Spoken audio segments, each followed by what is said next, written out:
Hello and welcome to the Unlock Sounds podcast, brought to you by myself, Adam Bird. I'm also joined by Sam Bartlett and Paul Sutton. Good afternoon. You only get away from Sam, you don't get anything more. Well, I said hi, yeah. We do have two other team members, but we've struggled with connections and so on. So we are the Three Musketeers today. We must carry on the fight. That's the one. Yeah, we've got... We were doing our Unlock Sounds podcast on the life in lockdown through the coronavirus pandemic. We've all been working, minus myself actually, on stories. I have stuff, not as thorough as my two co-hosts with me. We also have a package from Meg, who couldn't join us because she's out in the sticks and the internet would not permit such a thing. But we also have topics to talk about. Current affairs and things like that. Everything you've come to know and love from at least myself and Paul in previous podcasts. Sort of 2/3. Indeed. We finally got a new member of the Life Sucks podcast. Sam. Who actually has some experience of being on the Life Sucks podcast. this is my second go at it. So welcome back. To the Life Sucks. Unlock podcast. Well, Unlocked, yeah. That's the one. Okay, so we'll start with the stories and packages we've been working on. Paul, do you want to tell us a bit about what you've been working on?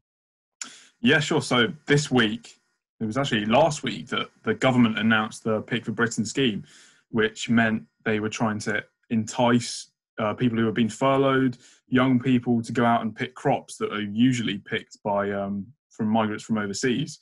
Now, normally we rely on 98% of foreign people coming over to work and pick the fruit for us. And obviously, because of the coronavirus pandemic, that's not possible. And the government have introduced this scheme to try and entice young people and other people to try and pick for supermarkets and things. So it's been really interesting to find out the farms, how they've been finding it, and other people who have applied for the scheme and not been lucky with it. So yes, it's been really interesting. And you've done a package on it, haven't you? I have, yes. Should we listen to that now? Let's do it. The Pick for Britain campaign has caused quite the stir since it was unveiled last week.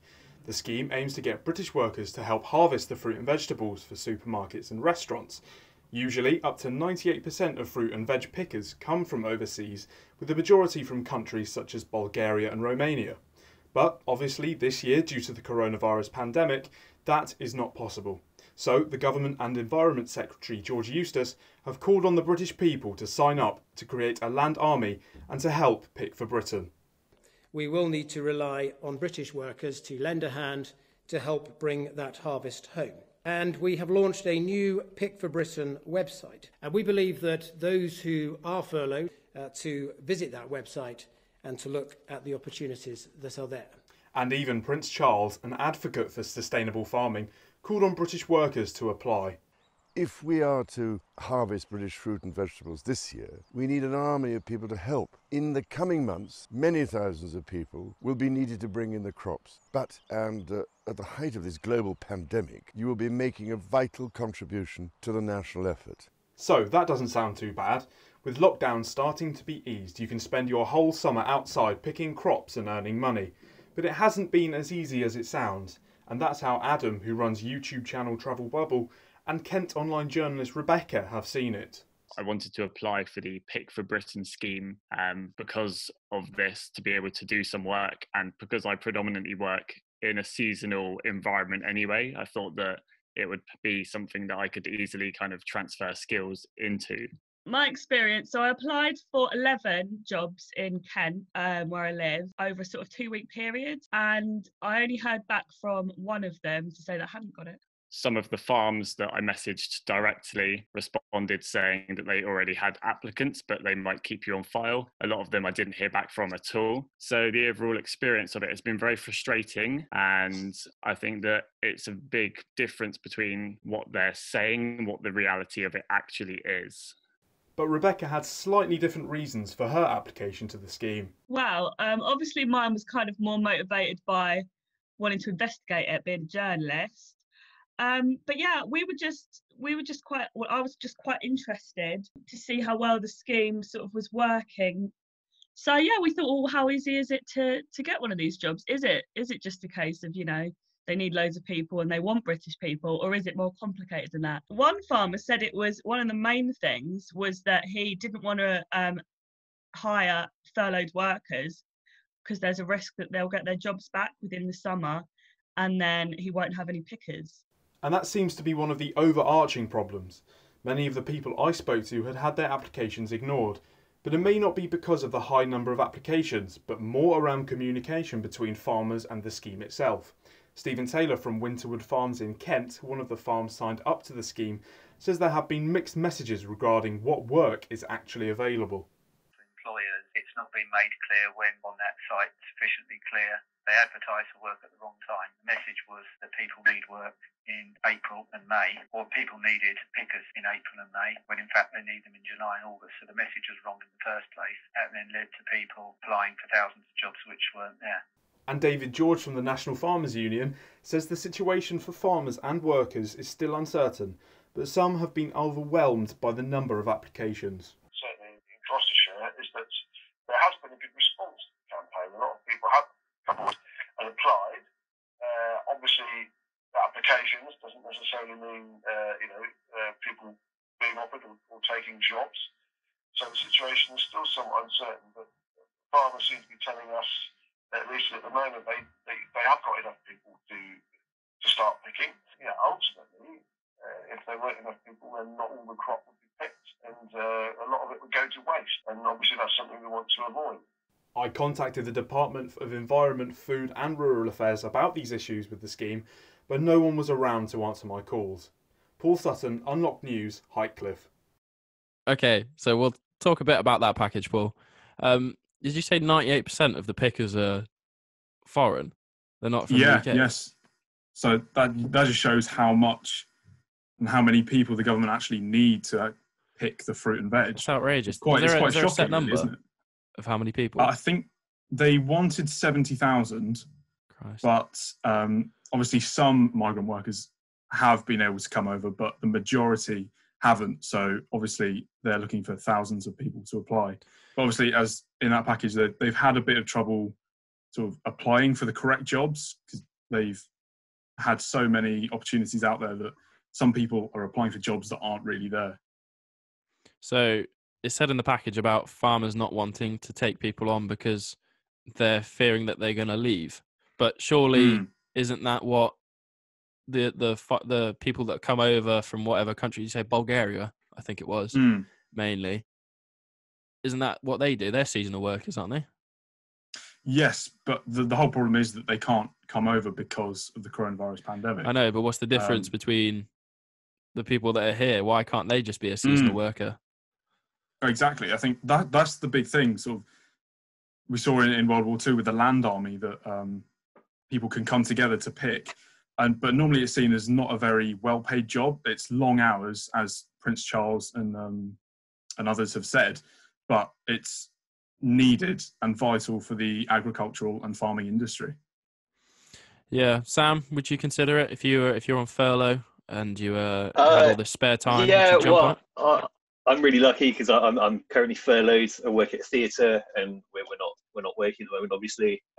But they're talking about that kind of ending in October time, so we're all going to have to look for something else then. I'd definitely consider it, but I'd have to check in with Paul to see where to apply to, because obviously that's been a big issue, is applying just the wrong places. So avoid that and go to a master here. I was having a look at the sort of the places as to where you can work, and there's absolutely nothing near me. The closest is, I think, Kent, and then you've got some in Worcester, and it's all. I think it could have been labelled a bit better with areas that the jobs are available, really, because I think a lot of people are having a problem with that. It's interesting to think about the people that are picking up jobs during this pandemic whilst they're not necessarily furloughed, but they just can't work. Because I know I saw an example on Twitter of some racing driver. Obviously, there's no racing going on, so he can't go out and test or do whatever racing drivers do. I can't say I know too much about it, but he picked up a job as a delivery driver for Tesco's. So it's nice to see the people, mucking in and doing their part. Oh yeah, I think exactly. Like people want to work, people want to help out, but they're not getting the responses, like you heard in the package. They're not getting the responses from the employers to say, "Oh, we're either full or you didn't make it." And I think that's one of the biggest problems with the whole scheme is the communication between farmers and people. You know, it's nowhere near clear enough, kind of where you can go to help. I mean, there's more than enough people willing to muck in, kind of thing, as that Exactly. said, but I have no idea where to look, kind of thing. Yeah, I think it's a good incentive, but again, it's another scheme that's not been thought out too well. It almost seems like they didn't. It's a government scheme, isn't it? The whole Pick for Britain thing.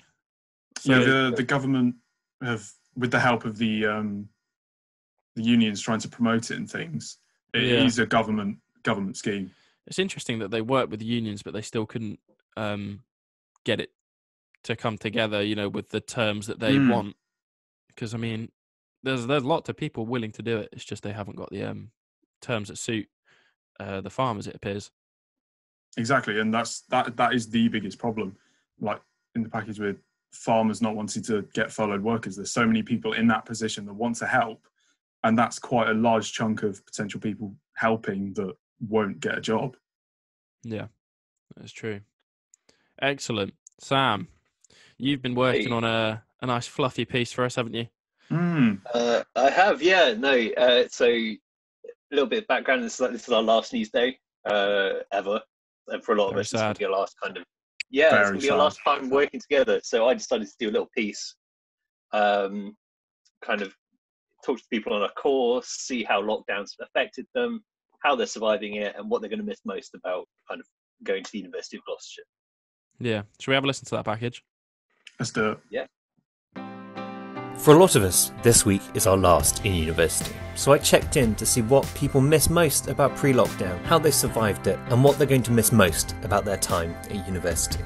Seeing my friends, meeting up with family. Going to a coffee shop or messaging your friends saying, "Oh, do you fancy going for lunch today?" Being able to go to a coffee shop and see my friends. Going to the pub, but just seeing my friends and my family. Like, I really miss my parents and my brother. And being able to see my family. I haven't seen them in quite a few months. Just being able to go and see like my friends and family whenever you want, giving them a hug. Going shopping, going to restaurants, eating out, having lunch out.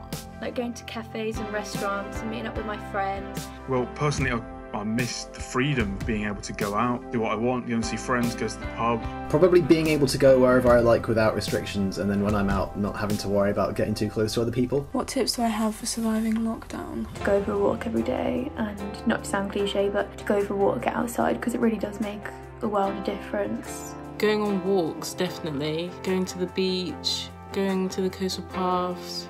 Try to have a healthy work-life balance, because it's quite easy to get the balance wrong when you're working from home. To keep yourself busy, I've made sure to get some hobbies. I've been trying to learn how to play the piano. Talk to someone every day if you can. Like, I know sometimes you can feel as if you don't want to speak to anyone and the last thing you want to do is have a conversation with someone. But it makes you feel so much better. Like, everyone's in the same boat, everyone feels a bit scared. Focus on your diet and exercise. Just do the simple things right. Don't let your diet slip when you're in lockdown, because you'll start eating poorly and then you'll feel bad and your mental won't be in the right place. So long as you keep getting the nutrients you need, you'll cope as well as you can. Don't work in retail. What are you going to miss most about uni life? It's all the people I've met here. It's been a wonderful 3 years. I've met a lot of interesting people with interesting stories, and I'm sure they're all going to go places. Everything. I'm going to miss my friends, because we're all going to move home and be scattered all over the UK again, and it'll be difficult to be together. So I'm really going to miss that. I'm going to miss Cheltenham. I'm going to miss the lecturers and the support system that they've provided us for our time at uni. I have loved every second, despite all the highs and lows of it all. Like all the friends I've made and the experiences we've all had, and you know, everything we've learned. Like, it's been such an amazing 3 years. It's going to be really hard to say goodbye. Just the nights out and the social life. I've lived with my friends for 3 years now. We used to go out twice a week, drink most nights and just have fun and have a laugh. And now that I don't get to see them in person, it is really difficult. Really struggling at the moment to self-motivate myself at home to get work done. Seeing my friends, like, that's an obvious one, but probably the security uni gives you, like, despite how annoying uni assignments are and, like, deadlines and stuff, like, the past 3 years have been set out for us. Like, we know what's coming, and now within like a few days no one knows what's going to happen next, and that is really deep, because I'm sure everyone's been like, oh my god, moves, or like, miss my friends, but yeah. Everything, like, I'm gonna miss it so much. Gonna miss the lecturers, the people. Everyone's gonna be scattered all over the UK, so it's difficult to like meet up. I'm definitely gonna miss my friends and the people that I've met. Like, I'm just gonna miss everything. I'm definitely gonna miss being able to see all the friends every day.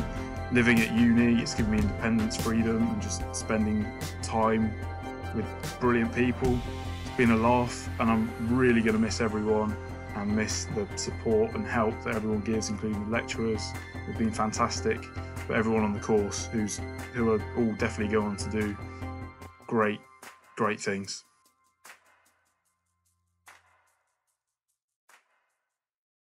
Sam, did we hear in that package your lockdown tips? Right, you didn't know. Convenient, very convenient. Yeah, convenient. Well, I figured you'd hold me to account on this, so I knew I wasn't going to get away with it. My lockdown tip, how I've been surviving this, is definitely, I live in a very pretty part of the world, Wales. I live out in the sticks. It's just going for walks kind of thing, getting around the countryside, seeing kind of nature. I think that's nice. That's nice, yeah. The other day I saw like over 50 dragonflies in the same place, so that was cool. And then that's literally the only thing keeping me sane at the moment. There's the interesting question, Paul. How many dragonflies is the most you've seen in one area? Oh, I can't say I've really been looking, to be honest. It's 2 or 3 maybe. 50 is a lot. 50 is a lot, but you know, I'm lucky. That's the pleasures of of living out in the sticks in Wales. There aren't many positives, but there's one of them. I think what a lot of people have been able to find that there's so much they didn't know existed on their doorstep. Yeah, 100%. Like, I go walking 15 minutes away from my house, and I'm in somewhere I didn't even know that existed, and it's actually really nice. So I think a lot of people have had a lot of time on their hands and been able to discover so much with it. Yeah, I'm still touching Cheltenham. Yeah, of course, yeah. I appreciate my hometown a lot more now that I've actually spent a lot of time here. It's not just kind of escaping it, as it were. Are you saying you're doing more walking now than you were? Oh, yeah, definitely. Yeah, I think I have as well. I think I've got lazier, to be fair. So, I mean, I've already interviewed you about what you're going to miss about university, but again, I hid my answer from it. I didn't bother including it. I think that the biggest thing I'm going to miss about university is just the kind of community we have on our course. I mean, I joined in second year, and it only took a couple of weeks before you guys started treating me kind of the same. And that actually really does mean a lot, and I think that's good. That's something I'm going to miss. Yeah, I say it's been quite the experience. We've met a lot of people with very interesting stories that I'm sure are going to continue making that story interesting. Paul, what was your lockdown tip?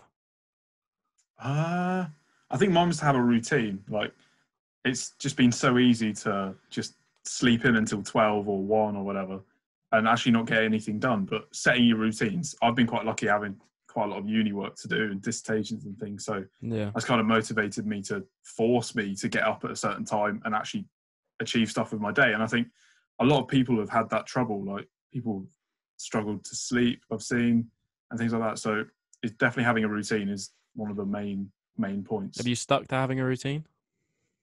Fairly well. Obviously, you have the odd day where you might sleep in until 10 or 11, but for the majority, I've been pretty good. I think. I reckon How about Sam you guys? would be sleeping in until 2. At least easily done. How are you going to hold on to your schedule though after all the uni work's dried up? I'm probably not. That is true. Catch up on a lot of sleep, I think. Very true. Right, should we move it on? We have Meg, who was doing her story. I think it was on PPE, wasn't it? For It was, farmers, I think, yeah. farmers, I And believe. Panic buying. So,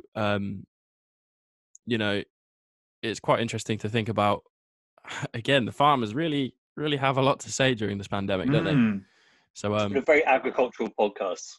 So yeah, it has, isn't it? We'll listen to that package now.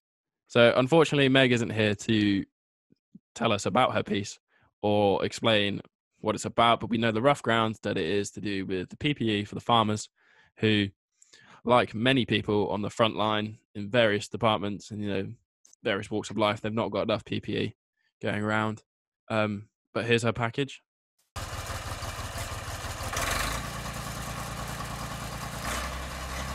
Since the lockdown, farmers have experienced a different source of demand as restaurants and fast food chains close. Not only are they struggling to distribute their goods, farmers that need to wear masks to protect their lungs can't get any. I spoke to Hamish Skinner, who is an agricultural salesman. Hello, Meg. Put that away. There we are. Do you think they've had a higher demand than usual because of supermarkets? Well, an interesting thing that's happened to the potato growers who grow potatoes for chips for McDonald's, and it's a specific variety for deep frying. They're under contract with McCain's to grow potatoes which go to McDonald's, and all of a sudden McDonald's closed, and so the proportion of chips being eaten at McDonald's went to zero overnight, and those people with those contracts, although they did still collect them, they rather than sending them to McDonald's, they were sending them to a processor to go to a supermarket for like oven chips and that sort of thing. And so it's kind of shifted pretty quickly, and of course the PPE thing with the health services is a priority, but farmers who are working in very dusty environments. I had a guy on this last week talking to me about his staff using a knapsack sprayer for spraying chemicals right next to them, and they didn't have any suits and protective masks, and they couldn't get any from anywhere, so it was a big problem for them. With even farmers struggling to get PPE since January, when will they get their hands on some? This was Meg Jones' Unlocked News. That was a very interesting piece for Meg. PPE for farmers. It's a real issue. Would you say PPE is more important for farmers or NHS workers? There's a right answer here. I think the person to ask on that would be Meg. And, I think, yeah, you're going to get a straight answer from Meg on that one. That's true. Oh, well, I'm sure she would have loved to comment on it, but we'll move on. I was going to do a piece on Corona and the climate. Do you guys know anything about it? No, I know people have been saying that it's helped kind of global warming and stuff, and the ozone layer heal a bit now that everyone's not been using transport and stuff. But I know you've been getting. I did a little research into it. There's citizens in northern Italy, not Italy, India, in fact, are seeing the view of the Himalayan mountain range for the first time in their lives because the air pollution has dropped. Wow. There you go. That is a long way. I also actually saw that if it keeps going the way it is, China will have 100,000 less premature deaths due to pollution this year because of it. Blimey. That's crazy. That says two things. That's unbelievable. Pollution in their area has got a lot better. The second thing it says is they've got far too much pollution in the first place and they need to regulate it. Absolutely. It's quite the shambles over there in their pollution. Actually, it's a shambles over there in the grand scheme of things. Well, hopefully over time, like anyway, that will start to come down with number of factories and things becoming more efficient. But obviously, it's pretty terrible anyway. Yeah, I think it was they started regulating, didn't they, with the coronavirus, the whole wild animal livestock or whatever it is. You can no longer eat unregulated animal, which is something that probably should have came in a long time ago. So yeah, they should start regulating the air pollution. But all will that take a mass, pandemic to solve? But then I'd argue, do you think? Yeah, go on. Do you think we're going to go back to the old way of doing things, where we're kind of producing far too much pollution, or do you think this is going to be like a catalyst for change? I think, unfortunately, we are quite stupid as a species, and we will go back into the same pattern that we do, because it wasn't the climate that caused it. No. If the climate had caused this, might do something about it. Yeah. All this has done is put on some regulations for some livestock in China. But then I'd argue the burning planet is probably a bigger issue than one bat. This is the most perfect opportunity to actually make a long-term change. Like, you're not going to get another choice, like another bit of evidence that suggests almost a clean slate, the effect that we're having. Yeah, 100%. But we're stupid species as we are. We'll just go back to the way we were pretty much instantly. That is true. I think it's a massive wake-up call that it's had that much of effect over such a little time, and it is worrying that. I mean, realistically, I don't think anyone's going to come and listen to it. I don't think it's actually going to change anything either. No. I think what I also was going to look into was the aftermath of the coronaviruses and how it's going to affect wildlife and things like that. Because, how all the roads have been so quiet and no cars have been going along them, that all the wildlife's starting to venture out now.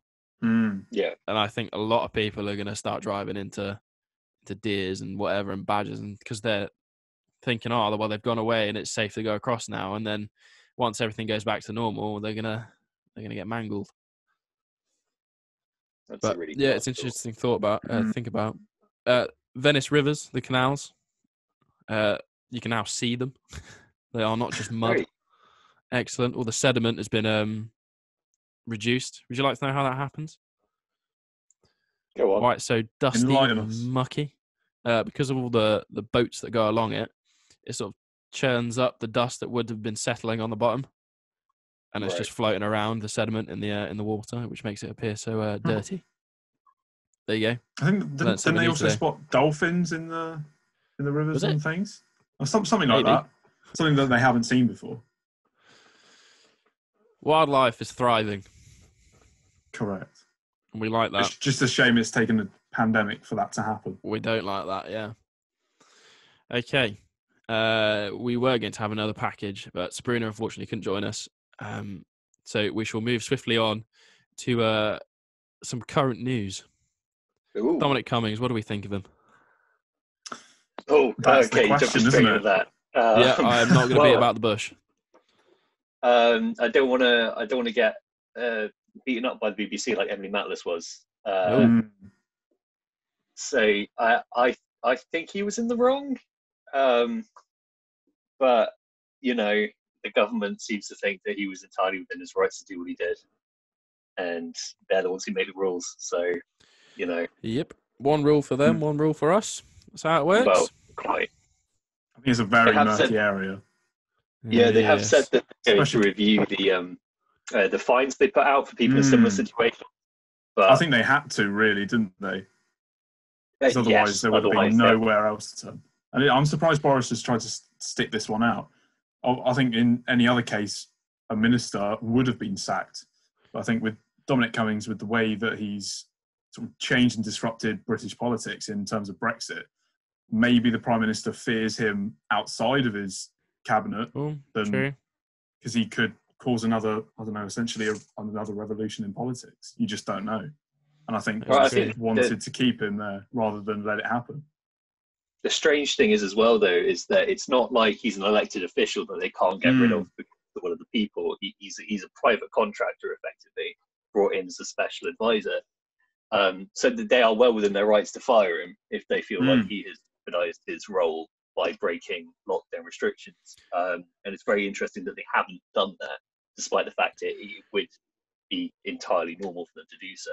Didn't the Telegraph report that whatever policing group ruled that he did breach lockdown The Durham police said that they could not confirm or deny whether he broke lockdown, though he probably did. Can't speculate though. Maybe. No. Maybe not. And it's interesting to see what they eventually rule, which way they go, because it will set, the kind of precedence for the remaining conversation. If the police say he broke the rules, then the government don't really have anything to stand on.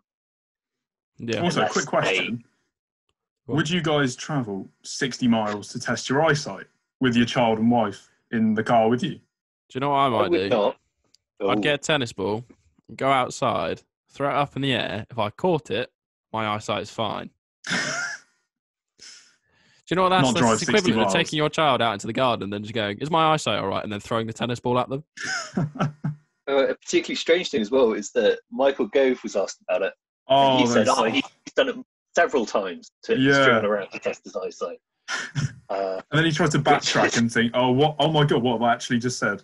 Let me get into this bit of machinery that can travel at hundreds of miles an hour and endanger other people to test my vision.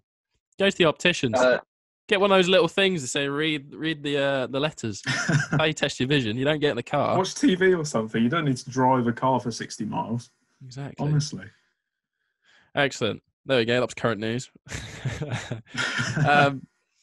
One last piece of current news to wrap this up. Boris Johnson said that 6 people are from different households are allowed to now meet up, permitting it socially distanced. I think it's up to 2 different households. 2 different households, but 6 people. Again, with a lot of the kind of guidelines, it's not exactly clear. It's blurred. They've got a bit wiggle room in there. Yeah. So here's what I pose to you. Here's the question: 6 people, you're one of them. So 5 people. Who are the 5 people you're meeting in your garden for a brew? Cold one with the boys or girls? Tinnies. I'm going to be really gentlemanly and let Paul go first. Oh, you're I too would say, kind, yeah, Sam. Paul should go first. I would have to get back to you on that one. I need to think. Oh, about good that. Lord. But Adam, I heard you've got some real good ones that you were thinking of earlier. Oh yeah, those ones. So those start off with, I'd have my mum, my dad, my younger brother, my older brother, and then I'll just leave the other one because I don't want to get too close to the buffer, Yeah, that's fair. Sam, what about you? What do you think? Well, much like you, I'd have my mum and my dad. Nah, cop out. I've said that. You can't say that. Well, yeah, no. Okay, hold on. I'm going to do all 5 though. Go on then. Adam's mum and Adam's dad as well. Let's get to know them a bit. Yep, fair enough. Yeah, class. Go on in, Paul.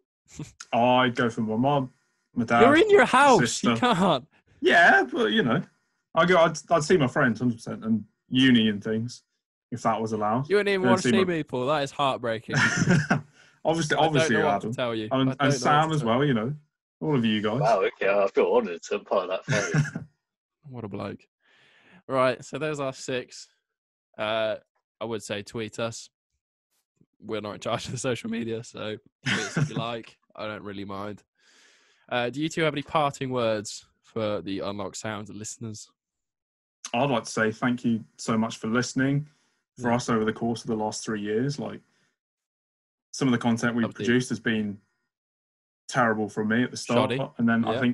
I think all of us have just improved so much since then, since those first days. And long may it continue. I think we'll go on to do absolutely brilliant things. Do bits. Sam? I'd just like to say thank you for kind of giving us the chance to get good at journalism, I guess, because let's face it, Have a lot of patience. Yeah, we probably didn't produce the best stuff, but I think all of us can be proud of our kind of output now. And that did take a massive amount of patience from everybody. So thank you for having that patience. Yeah, I think it's been quite the learning curve the last 3 years. We did start pretty shoddy. None of us wanted to do an interview or talk to anyone. We wanted to, make up quotes on the spot so we didn't have to talk to anyone. But now it just seems like the norm and it seems a bit easier. They bared with us as we churned out dross. And then we might have written an article that maybe was useful to them and then or made them smile, you know, it was worth doing. So as Paul said, long may it continue. Absolutely. Excellent. So that was the Unlocked podcast with myself, Adam Bird, Sam Bartlett, and Paul Sutton. Thank you for joining us. Yeah, bye guys. Thank you very much.